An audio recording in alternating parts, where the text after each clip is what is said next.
The red-chested cuckoo's just taunting me.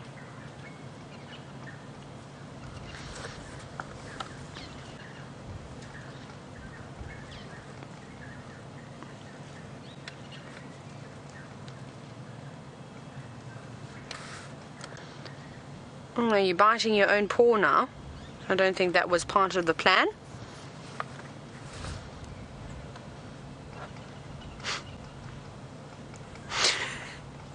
Let go.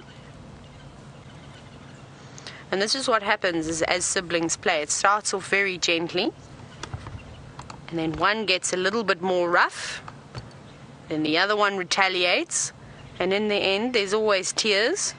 But we'll see it. We'll probably hear some growling or something just now when it gets too rough.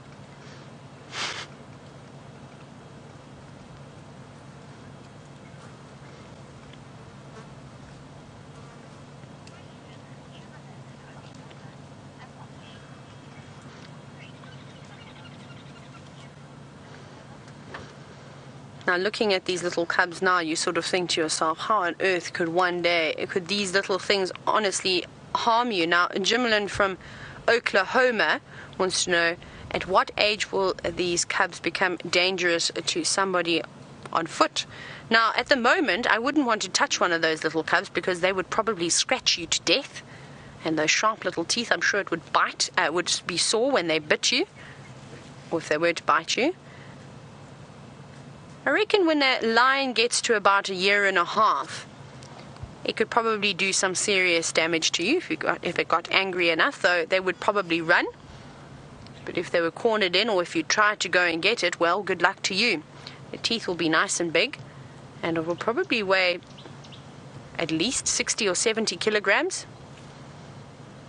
And then, of course, when it gets any older than about 2 years old, well, then you also need to start being very, very careful. It will be even more dangerous. Like I said, don't underestimate these little ones, as cute and cuddly as what they are, rolling on their backs, showing us their fluffy bellies. One day, they'll be taking down buffalo just like their parents. You can see this other little one looks like it's starting to get a little bit of mange. I saw a bit of patches on its elbow, little black sort of patches, and its ears are starting to look a little bit tatty. But it doesn't look so bad. I don't think it looks as bad as the Styx cubs did. Perhaps they're lucky and they're just getting it as they're a little bit older. Maybe all the abundance of food that they've got around and water. They seem to be very healthy for the moment. But we're very quickly going to go back across to Byron and get an update. Linking. So we haven't seen anything yet. It's been a little quiet here at the moment.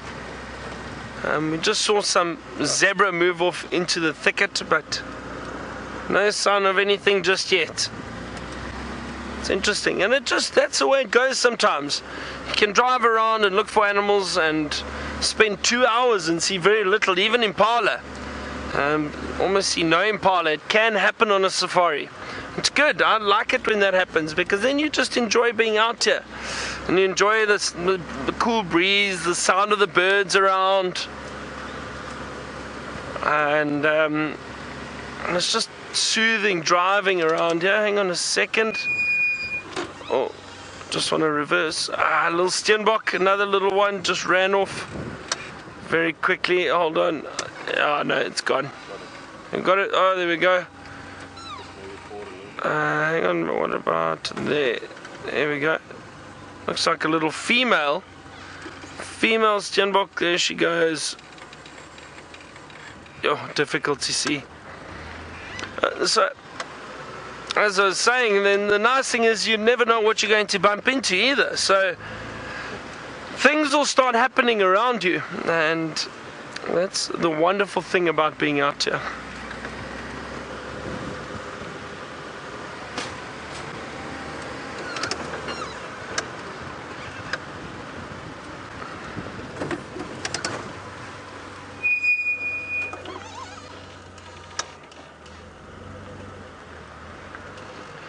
So we've got a question from Dog's mom from It sounded like from Australia, and she asked, do the animals sometimes use the roads to move around? They do indeed. This is like a big pathway for them. So the roads, it's basically just walking on something with the least resistance. There are no trees, there are no bushes. So a lot of animals will use the roads at times, and especially predators. It's much easier. They see it as just a large pathway. I'd like to show you something quickly. Just next to us, it's a spider or a community nest spider web. So hang on a second, have a look here with me. Can you see this, everybody? Look at that, isn't that amazing? Community nest spider web. And what I'd like to see is if there aren't any spiders in there. Just look for a little stick quickly.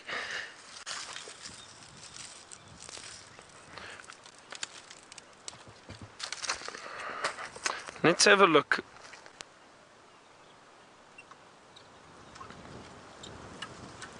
Well, the wind's blowing quite a bit now at the moment. Let's see if we get any movement out of here. See, they're not always active, these little nests. So what I'm doing is I'm not not breaking the nest or anything. I'm just causing a few vibrations here. And the reason I do that is then they think that there's potentially an insect that's landed. Here we go. Yeah, we've got some coming out. Hang on.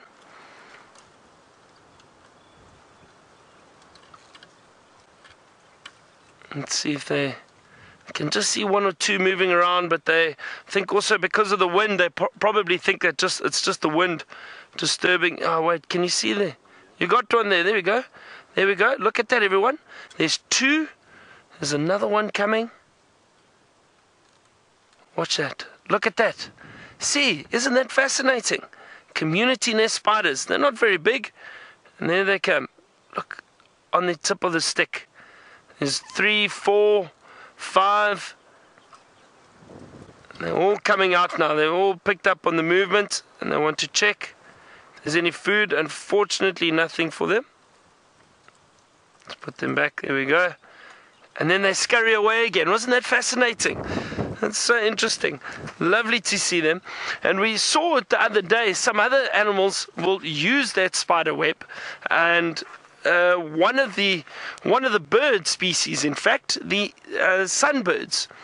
Sunbirds, and I think it's the white-bellied sunbird, often uses that as a nest. They'll burrow a little hole and they lay their eggs inside that nest, and then they'll hatch the chicks, and the chicks are completely safe in there. It's incredible. I think because they're a bit too big for the spiders, so the spiders don't bother them. But isn't that fascinating? See those little community nest spiders come out.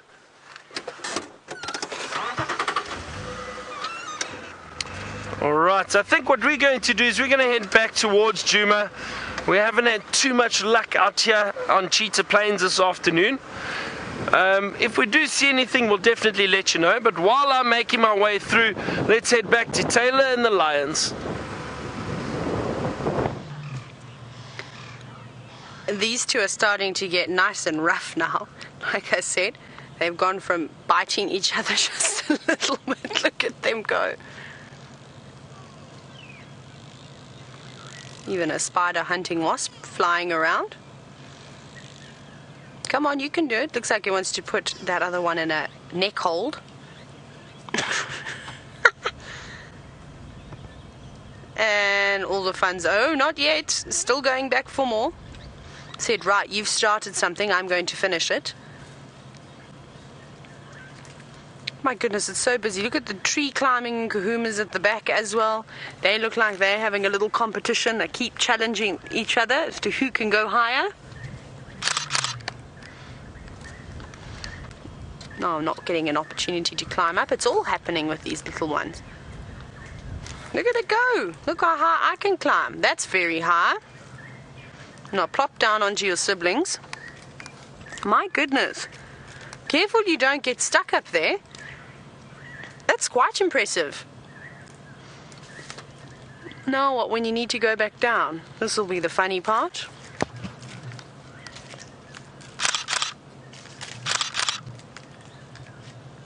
Well done, little cub.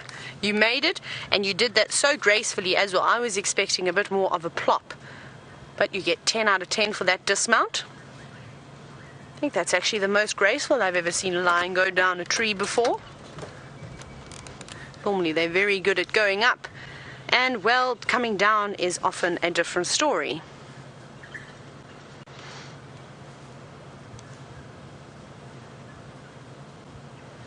Now, I suppose after they've had their play with each other and annoyed each other as much as they can, they're probably going to go back and search for Mom. And we've figured out where the others have gone. They're just around the corner from where Mfumo and the other lioness are laying.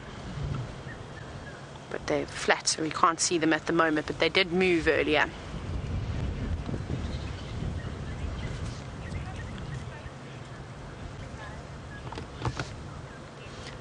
Now, Wendy, you said that these cubs look so big, and you're wondering if they are perhaps the size of a German Shepherd. Not yet.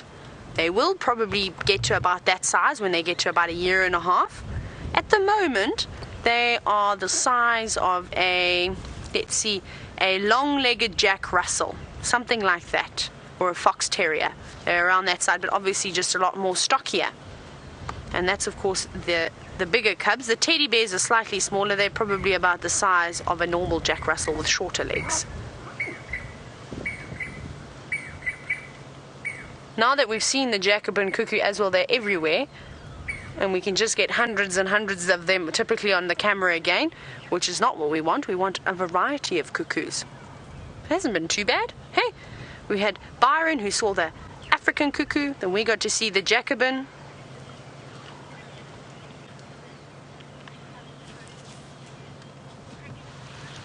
Hello, Cricket, who is age 7. Cricket wants to know this afternoon, will those cubs choke on that stick? No, now, hopefully not. There, of course, is always a possibility. But let's hope that they don't put those sticks too far down their mouths. And they seem to just sort of chew on them. I think they sort of know. It's like dogs when you feed them bones. You try and feed them bones from a young age so they learn how to eat them. And I've seen it before, where dogs unfortunately have got bones stuck in their mouths because they weren't sure how to eat them at an older age, and they get so excited. Now look at this little one, my favorite one. She's beautiful. Look how she's stalking. She's definitely the most keen huntress out of the lot. I even earlier saw her chasing off a dove. She's plotting her next move. Who am I going to go for? The one on the log who's not watching? Yes, that's my target. You can see she's looking. She's gone she sort of dropped her head a bit lower. No, she's got distracted. Oh, here's her eyes. Go, go, go! There we go, well done. And I think she chose her target wisely. Now play with me. No, that sibling's not interested at all. I've got a stick and I'm just going to chew it. Oh, they're mating. Look. Sorry, I just spotted. They seem to be mating.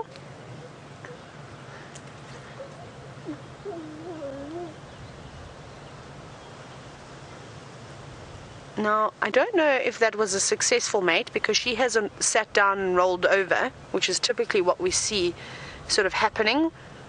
Maybe I think we should go a bit further forward. Let's go around and have a closer inspection. There is a little pathway we can go along. I think that'll be a good idea. They did that so sneakily. We didn't even hear them get up. Right, let's move forward. But thank you, teddy bears. We'll see you just now. Don't go too far or come around the corner. That's fine too. Right, let's go and have a look. I'm sure that, like I said, those little ones are going to be around here anytime soon because they'll just get bored with each other and then have to come and annoy the adults. Well, let's have a look here. Oh, this is very nice here. There's lots of little spots for us to move around in. We'll try and sneak down here. Oh, no. One of the lionesses is getting up. I think she's going to go around towards the cubs. So we won't go down there. We'll let her carry on walking. Isn't that a beautiful backdrop? With all that looks like sandstone that's coming through there. Yes, and of course, tradition. Once I get up, I must use the restroom. Even if I get it on my feet, it's okay. Oh, he's doing a big phlegm and grimace. Oh, show us your beautiful teeth. Now, of course, we know the phlegm and grimace, just in case you're watching for the first time, that of course is the outward expression when the male will check the female lion's urine, or actually it happens with quite a few different species, to see if she's in estrus. Let's see, he's going to do it again. So that's him passing the scent over the Jacobson organ. That is beautiful. Mfumo, you've got a lovely, lovely face. Now, we've got some very daring crested francolins, which I think are going to go down towards the lions. They are bizarre. You can see them just next to the right of my vehicle. And the reason why I want to show you, they were literally going to walk straight down, and then they only just at the last second saw that big male lion. I don't think he'd be too bothered with them, though. There we go, but now off he goes. Now he's probably going to test the next set of urine. And this is what he'll do, is he'll go from mating with one female to, if another one comes into estrus a couple of days later, to mating with her too. Look at that beautiful face.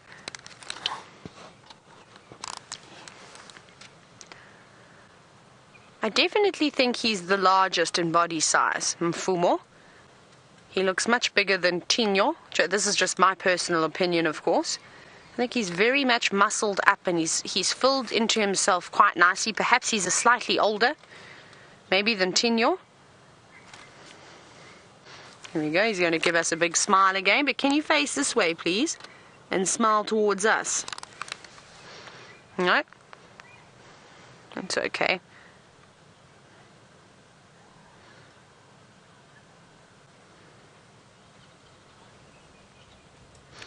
Now you can see that he opened up his wound again today. He's pulled off all the scabbing.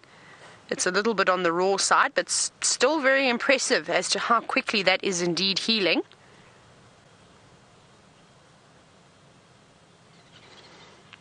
Now he's trying to pick up on somebody's scent. I think he's smelling where one of the lionesses was standing. Yes, that's nice. That's what we want to see. Isn't that beautiful? And how beautiful was it that he held that pose for us? Wow, that was so lovely. Thank you, Mr. Mfumo, my favorite Birmingham.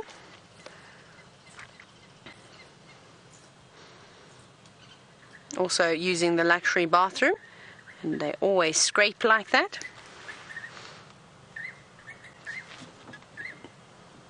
Sorry, I'm listening to the Jacobin cuckoos as they taunt me. Right. Wonder where the other lioness gone. Oh, I think she's bringing the cubs down. Let's see if we can get a better view. I'm just going to reverse and then change my angle slightly and go down here.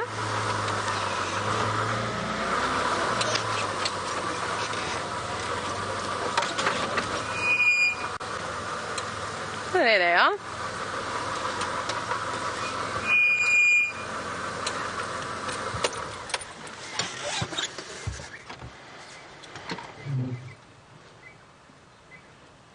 Okay, someone's going to fall in the water, I think.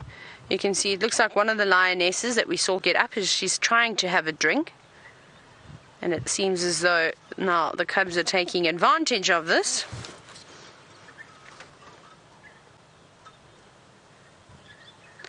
They're all cuddled up. They've obviously missed that lioness in particular.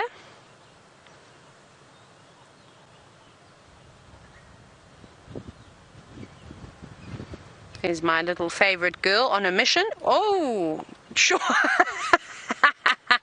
That was amazing. Oh no, you stay down, girl. That was a proper takedown. Oh, that's unfortunate.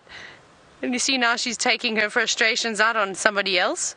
She's not. Oh, she's trying to pull that other one back down. Let me go forward a little bit more. This is so exciting. Just want to go forward so we can see all of the action and when they play around on the tree as well. There we go, that's a bit better. Sorry, and we're just going to change the angle again. We are sitting at a very strange position. You can see the little ones are on a bank. That was possibly the best lion cub takedown I've seen so far. That was really impressive.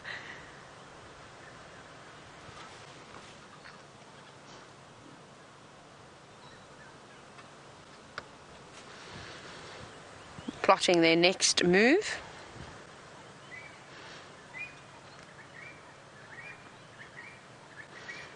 Look at those two there. All it takes is one nudge to go tumbling down into that muddy water. Half of me is saying, please slip and tumble down because it would be so funny.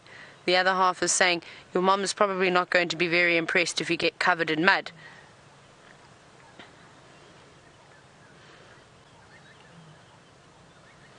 Look how easy it is for her to move up that bank when those little ones struggle so much.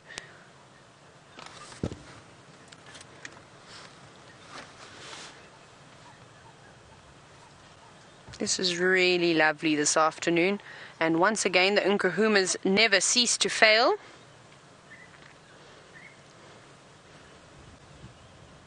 See a little bit of the golden light coming through. The only thing though is where we're sitting is that we've missed the sunset this evening, which is quite sad. I was hoping to see it go down tonight. I think I also missed it last night and the night before. Not having much luck with the sunsets.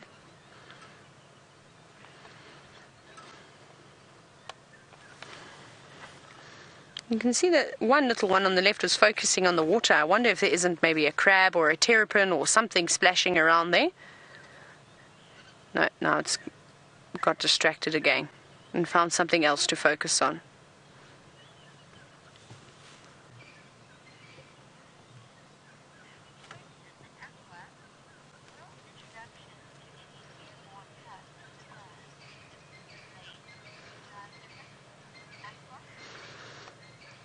Now, seeing as though these cubs have gotten so big in the last couple of months, I know that Aqua was wondering, will there be a sort of delay in the introduction to the pride of any new cubs because of the age difference? Now, I think that definitely will happen, Aqua. And the reason why I think that is, like you rightfully said, because there's such a big age gap, the older cubs are going to be quite rough. And we know how protective the mother of the new cubs can be, and she tends to intervene if the little ones sort of push them around too much. So it wouldn't be too much. My goodness, they're very feisty this afternoon. Probably be about just a couple of weeks or so, just until they really were able to move around nicely. Remember, it's not just 1 or 2 older cubs. There will be 8 older cubs. And of course, these little ones will be so excited to see their new brothers and sisters, and that excitement sometimes gets the better of them. So I think that that would indeed happen, but not for too long. Now, wouldn't that be exciting? That was a big jump.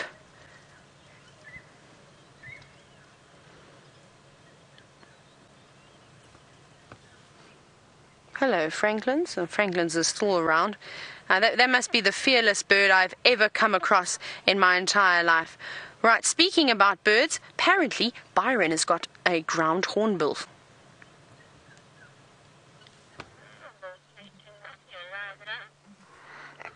And we do indeed, Taylor. And Taylor's been so fortunate with those lions and the cubs playing. But I've got a beautiful ground hornbill. I want you to hear, it's been calling. It's giving this beautiful, deep, booming sound. Let's see if it does it again for you. There's the other one behind it. Can you see it just coming into frame? There's another one.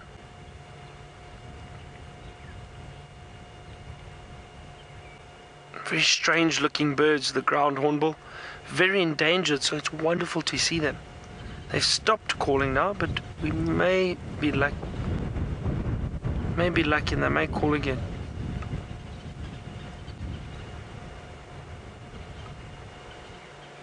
Oh, wonderful. 2 adults, bright red faces. Oh, fantastic. Look at that.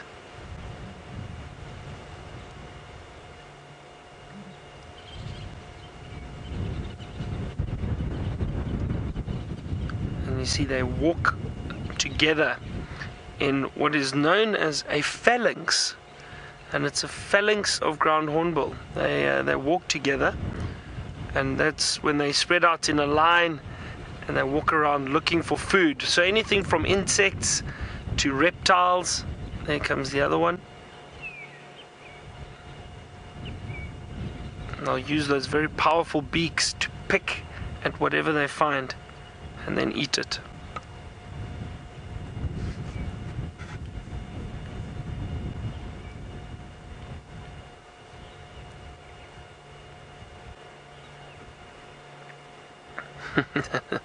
Just speeding up there, but they are prehistoric, aren't they? I think that's the best way to describe a ground hornbill. It's prehistoric. Very strange. Oh, there we go. Look at that beautiful white under the wings, the wing tips. There they go. It looked like a third one that actually flew off there too. Fantastic. Lovely to see them. I think this is potentially the same group that we've seen around this area the last few weeks. I don't know when you first saw these ground hornbills. They do move around a little bit. They're flying all over at the moment. You can just see them flying off into the distance. But I think there was a group of 4 that we saw the other day, and I think it's possibly the same group. So nice to see them. Give that beautiful booming sound. And these ones, while they were walking now, I think it was just communicating between each other. They were just doing a woodoo, woodoo, woodoo. It was a strange sound. But that's kind of like what it sounded like. Oh dear. I know Kirsten put together a little video of my bird calls and animal sounds, and she showed it to me this afternoon, and it's a little embarrassing, but as long as everybody's had a good laugh, then it's all good.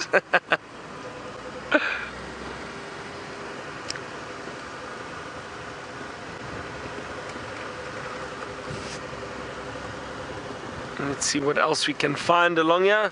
We thought we'd have a beautiful sunset, and it's just disappeared behind a cloud. I was hoping to show you, but we're so busy watching those ground hornbills.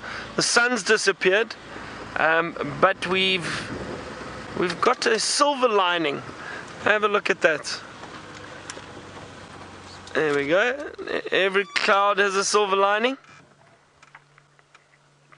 So there's still beautiful colors in the sky, but Dave will probably zoom in now on that big cloud at the bottom, and look at that beautiful golden, silver, yellow lining through that cloud. But lovely.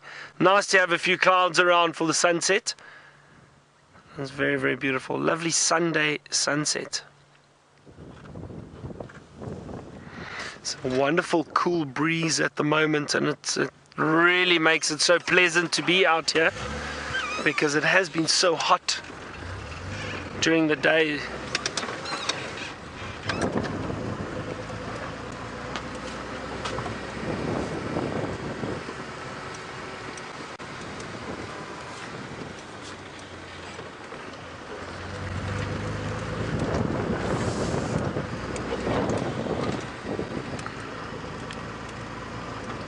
There's a bird, a large bird. Oh, it's a vulture. Just a white-backed vulture that was flying off. It's interesting to see one flying around this time of day, but possibly just going to find a perch or a roost to sleep in for the night. Just want to have a look. I can hear some starlings flying around at the moment. So I thought I saw something land. I just want to quickly have a look. It was in the distance there. It looks like it was possibly that vulture. Let's see, I'm going to head a bit closer to where I saw it land, and then see if we can show it to you.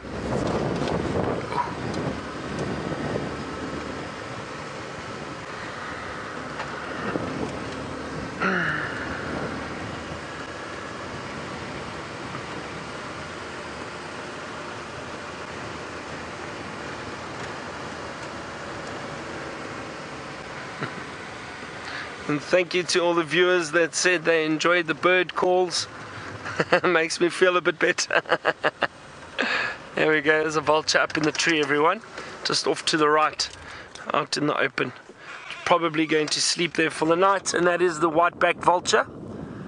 And yeah, it's the one that we saw fly, that I caught a glimpse of flying. Oh, hang on, we've got some giraffe ahead of us too. Wonderful. See, you never know what you're going to bump into. Let's move a little bit closer. Oh, but actually, just look at that, the beautiful female. That's quite a large female. Let me move forward for you. Wonderful, so nice.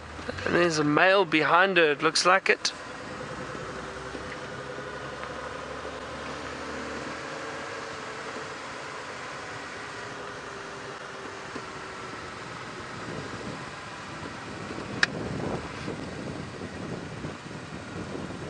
And hang on, don't worry, don't move, there we go.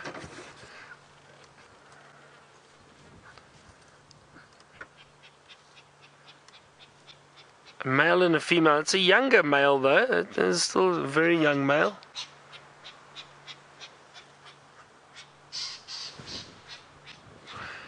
I'm sure you can hear that lilac-breasted roller squawking above us. Just flew over.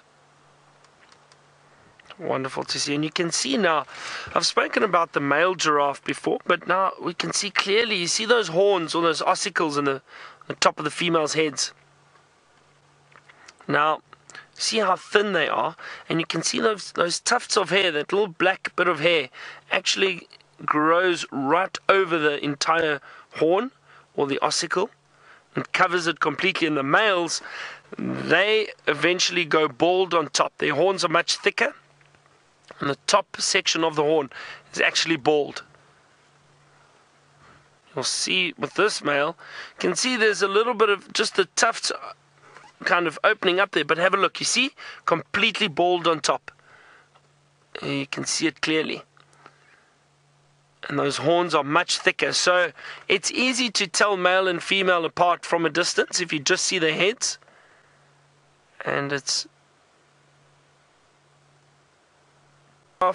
have a look at me. They may decide to move off, but it could be interesting. So, but I'm not going to walk upright like a person does. I'm going to crouch down a little bit and just see if these giraffe do come and look at us.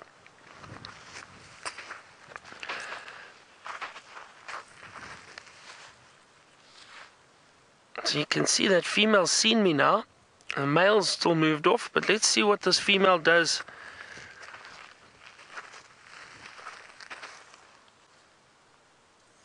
See, she's still just watching. She's not, hasn't moved off just yet. There she slowly moves, but you see how they watch. Very interesting. They're very curious, and often, and then she's turned again, and she's just watching me. She wants to see what I am, what I'm doing. It's interesting to see the giraffe staring at me, and often great to also find predators, because giraffe, if they do see any predators like a lion or anything walking through, then they'll be able to, well, you can find them because they'll stare at them. So it is interesting. You can see even while I'm standing now, she's still watching very closely. And as long as they can keep an eye on the predator, then they're happy. And then if they'll decide if it's worth moving away, if they need to move away, or if they'll hang around. So interesting. So she didn't move away. So she didn't feel too threatened, but she was watching me, just making sure. Interesting, isn't it? That's nice. Nice to get close to these animals on foot at times. I do enjoy it.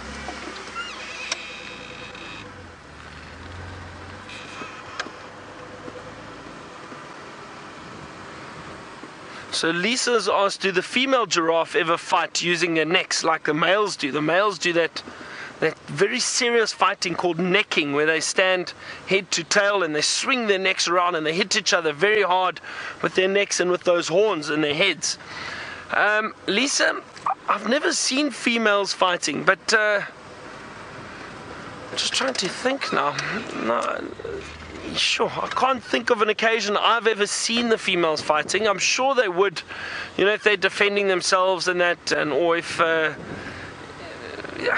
it's a good possibility. It is a good possibility, but I've never seen them. And I always say, Lisa, the one thing is that you can never say never in the bush, because things will happen that you haven't read in a book. These animals, there's no guarantee about anything. There's never a direct answer for something. These are wild animals and they'll do whatever they want. So I wouldn't be surprised if there have been situations where females have fought, but I've never seen it. But it could happen. It could happen. Anyway, we're going to continue driving around searching. Let's head back to Taylor. She's still with the lions. Let's see what they're up to. it would be impossible to try and get me out of this sighting. I'm enjoying it so much this afternoon. It seems as though, well, all the females are now come out and moved around quite a bit, and they're all scattered all over. We've got 2 of them out with us, one that we're looking at, and another drinking water behind a tree, which makes it a little bit more difficult to see, but you can see her tail. And I'm sure she'll come back this way. And we've even got a little cub stalking and waiting patiently behind a log with a couple of leaves. And we shall see what the outcome will be in just a moment. Let's see, the lioness has finished her drink now.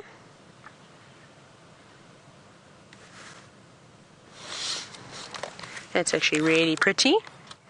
Time for some screenshots. She looks like she's got a little bit of a limp. Maybe she's a bit stiff from sitting down for such a long time.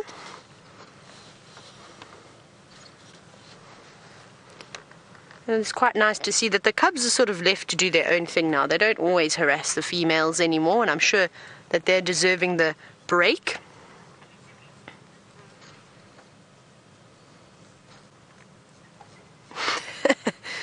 Not enjoying the flies.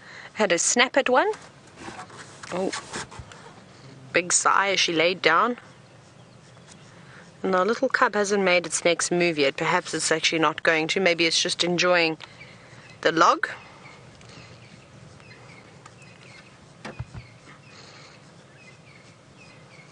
But panting quite a bit. It's still quite hot.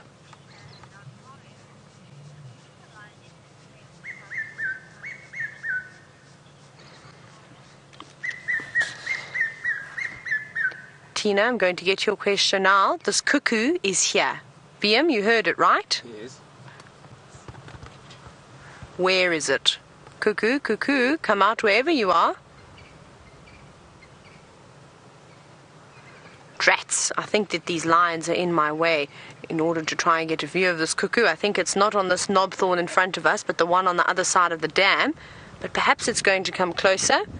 Remember, if we get this red-chested cuckoo, we win. Whoever was on Team Taylor, I'm not sure if there were teams going, but just in case there were, they're still trying hard.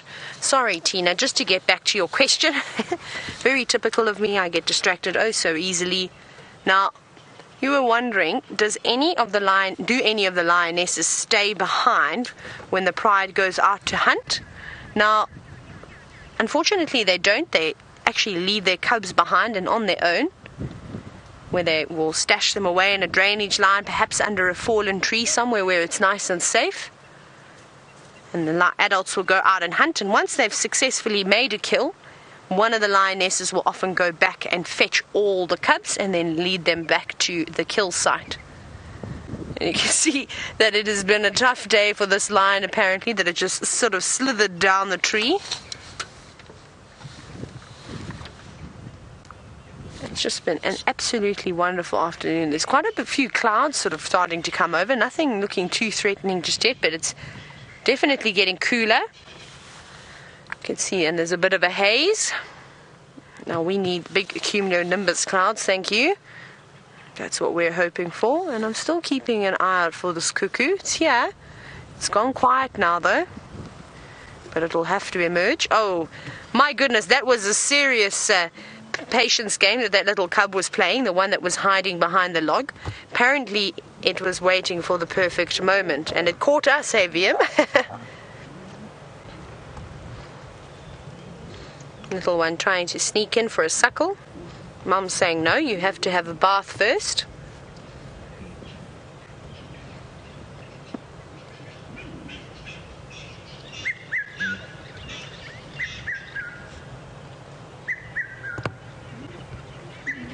Where are you, cuckoo?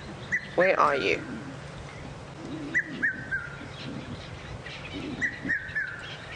I'm hoping it's going to fly to the next tree, and then we're going to get a view. We slowly need to just check the cuckoos off this season. We've done well with the African cuckoo. Like I said, today we've managed to do the Jacobin as well, finally. We still need the classes, the Deirdricks, the red-chested, and of course the black cuckoo. We've still got a few to add to our list.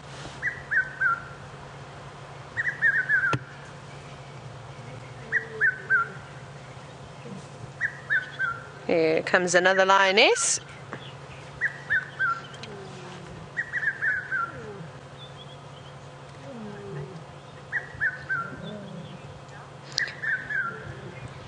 This lioness is saying, come on, no more playtime here. If you're going to play, I'm going to try to pick you up. Now, Nat.Geo, I know you were wondering, do lions get agitated and use their tail to show this? They do indeed. Their tails are very important for body language.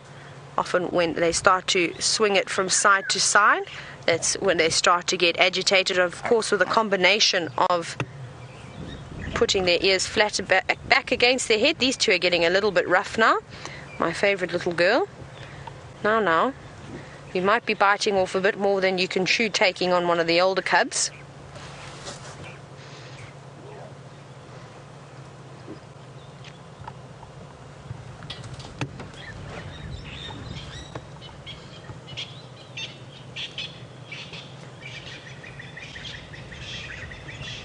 It's been rather wonderful spending most of the afternoon with Nkuhumas, and I'm glad we got here when we did. I don't think we got here too early. I think we got here just in the nick of time to see those little cubs waking up and starting to play with each other. And of course, there's always an opportunity to have a little drink of milk.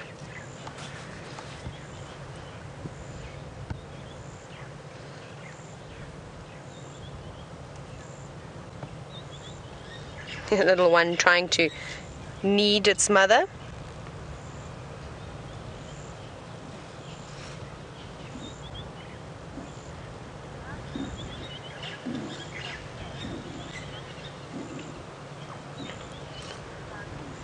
Now, looking and seeing my favorite cub, that's sort of the mischievous one out of the lot, which is playing somewhere in the distance at the tree.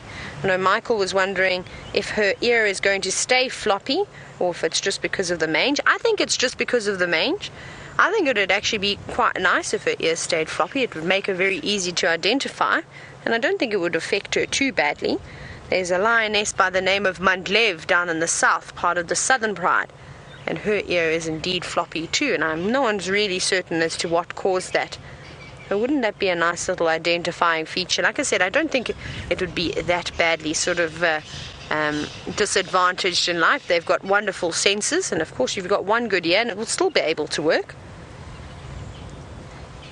But perhaps it will heal. I think it could just be the mange that is indeed causing that.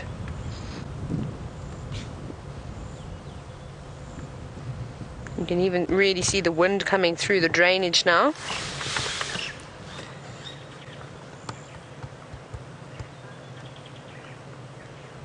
And we'll try and spend as long as we can with Nkuhumas, as long as we have a little bit of light. But we shall definitely sit here for a little while longer. But I think let's go back over to Byron and see if he has an update on his afternoon.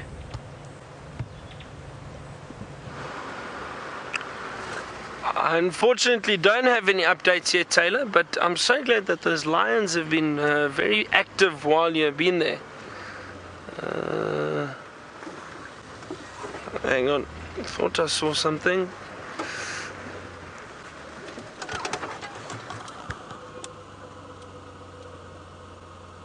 Oh wait, everyone, I think I got something interesting here to show you.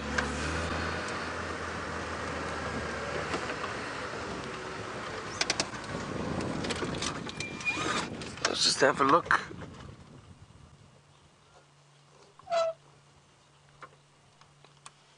Is indeed.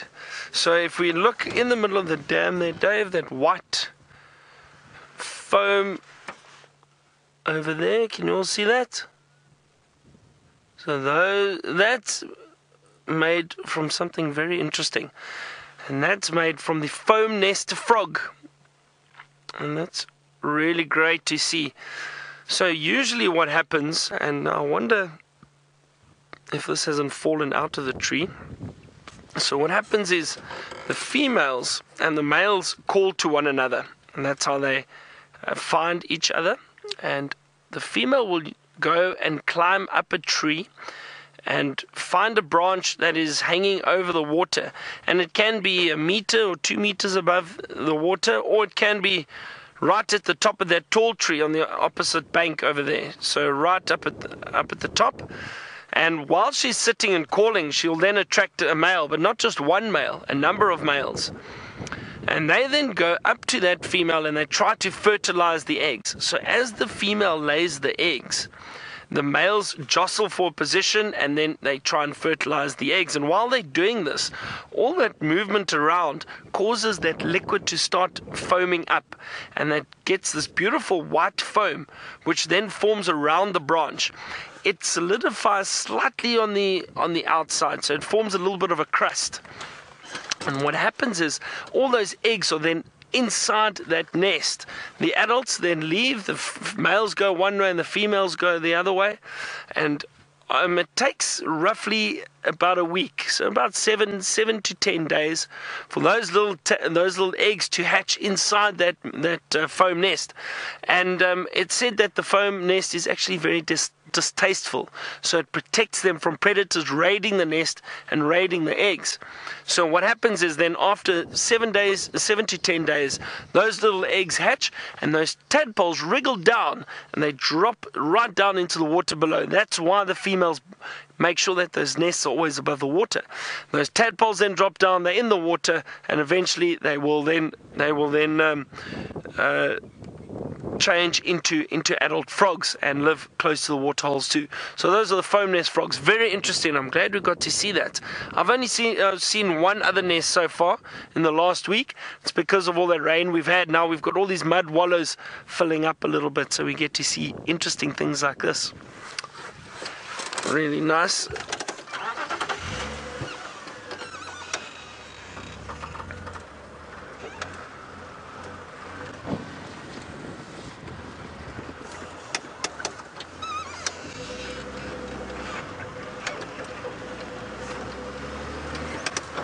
So we haven't had too much luck with any predators.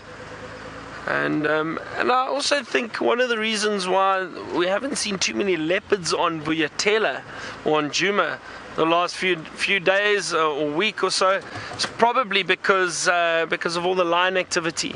You know, there's a lot of lions around. They're calling every night. They're moving around a lot. They're killing buffalo, hunting and killing buffalo.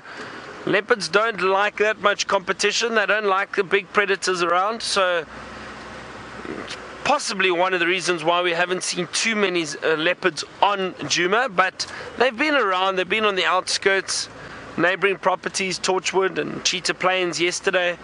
So they are around. I'm sure we're going to get some glimpses. Not too sure what's happened to Karula. Haven't seen her since I've been back. I know she did have a kill south of our boundary a few days ago, about 4 or 5 days ago. So it'll be interesting to see when she returns. I'd love to see those cubs. Haven't seen them for a while, so I'd love to see how big they are and how well they're doing.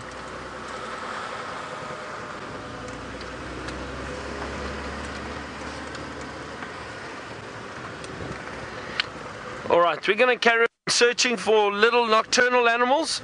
Let's quickly head back to Taylor and the lions before she leaves. Now the lions have blocked my way, my easy way to get out.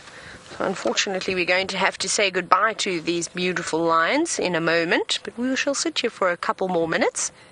I just need a little bit of light to try and navigate out of this area. It is quite tricky. There are lots of thorn trees, lots of sickle bush, which we know deflates the tires, and we don't want that at night in the middle of the lions sighting. So I think let's have one last little look at these lions before we go. Well, and good night, lions. I hope that you catch many animals this evening so that you can fill your bellies and fill the little ones' bellies.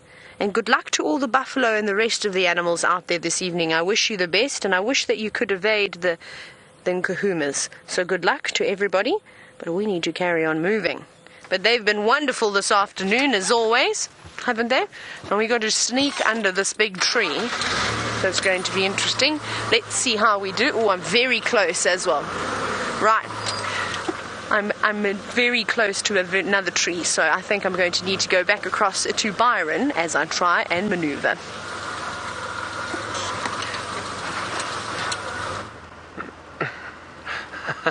Well, let's hope Taylor gets out of there, otherwise she'll be spending the night out in the bush. And but I'm glad you got to spend so much time with those lions. And those little cubs that were active, that's wonderful. So nice to watch cubs playing. Scanning the trees for any signs of anything really. Looking for chameleons, looking for scorpions, looking for owls. And let's see, maybe we're lucky tonight.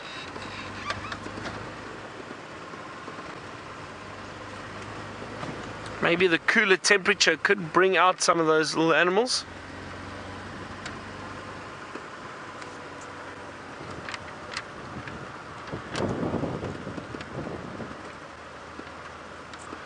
Susan has asked, have we seen in the Sabi Sands or in this area, has there been a decline in the amphibians like there's been in the rest of the planet?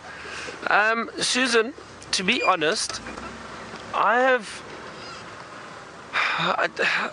don't think so, and I'll tell you why. Is because whenever it rains, and the other night we heard it again, the amount of frogs that are still calling, that are still around, and that we are still seeing, I definitely don't think there's been a decline.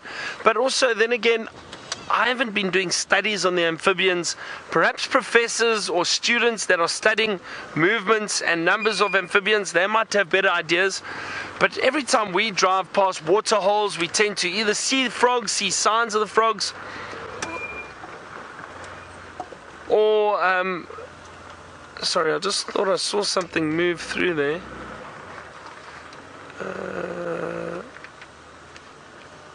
No, I think it was a little bird, everyone, that's just flown off. And I also don't want to shine the spotlight on a bird. So Susan, what is it? Oh, sure. I'm seeing things. I thought it was a chameleon, but it's not. So as I was saying, we hear these frogs and that around these waterholes. We see signs of them, so I haven't noticed a decline. But like I said, if someone's doing studies, maybe they've seen a change, but I'm not too sure. I think also because of the dry season we've had, or the dry year. It's been a very dry year within the southern part of Africa, so I think that will affect the amount of amphibians around and the movements of them.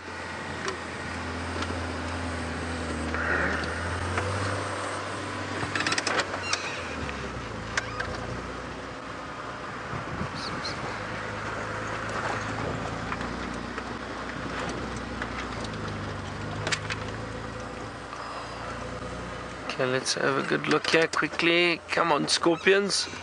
Surely there's one or two around. We saw a big scorpion in the DRC where we stayed last night.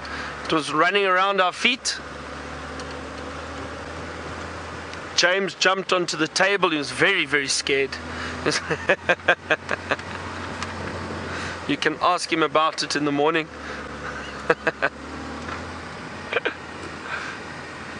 I think if he hears I said that, he might get quite upset with me.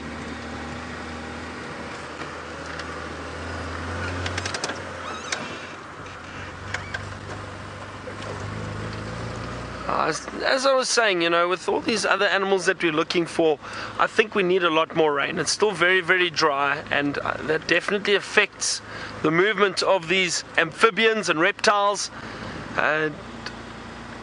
and even the scorpions, because the scorpions rely on the amount of insects, and there are not a lot of insects around at the moment, so the scorpions aren't as active. So we do need more rain.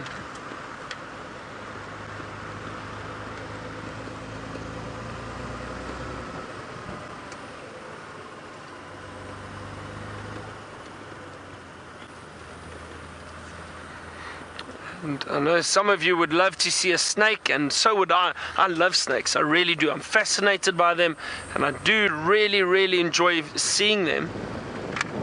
But at the moment, it's a bit tricky to find them.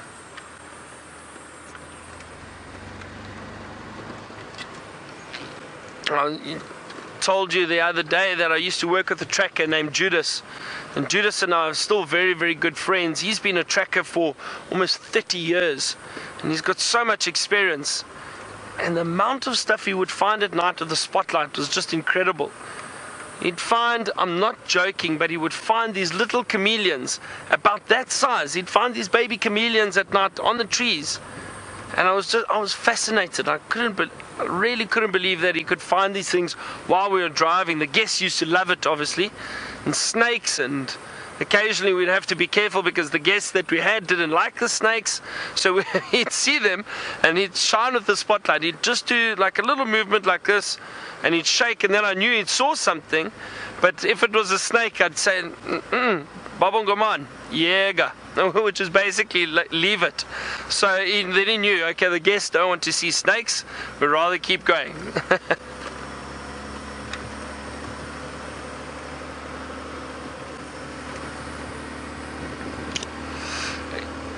So no luck again for any of these little creatures, but I'm not going to give up hope just yet.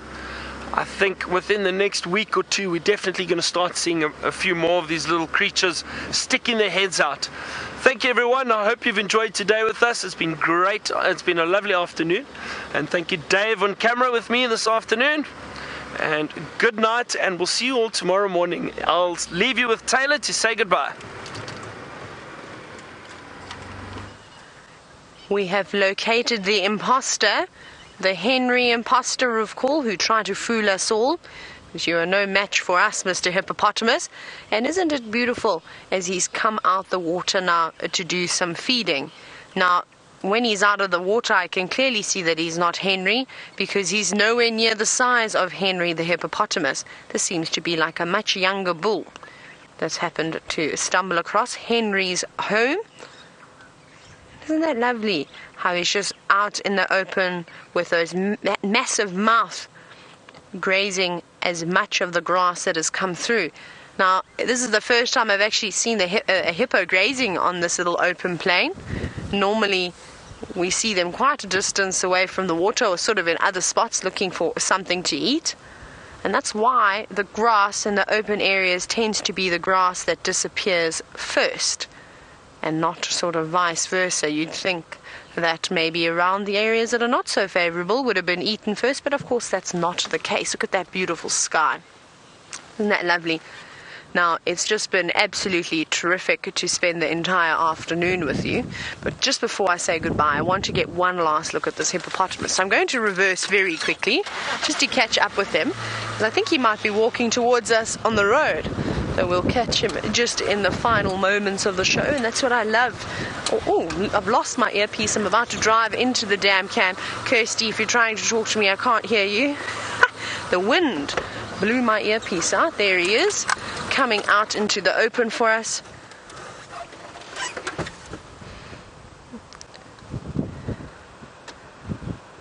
Isn't this an incredible way to end another fantastic sunset safari? And I know you got to catch the glimpse of the sunset with Byron, and I hope it was beautiful like the rest of the drive.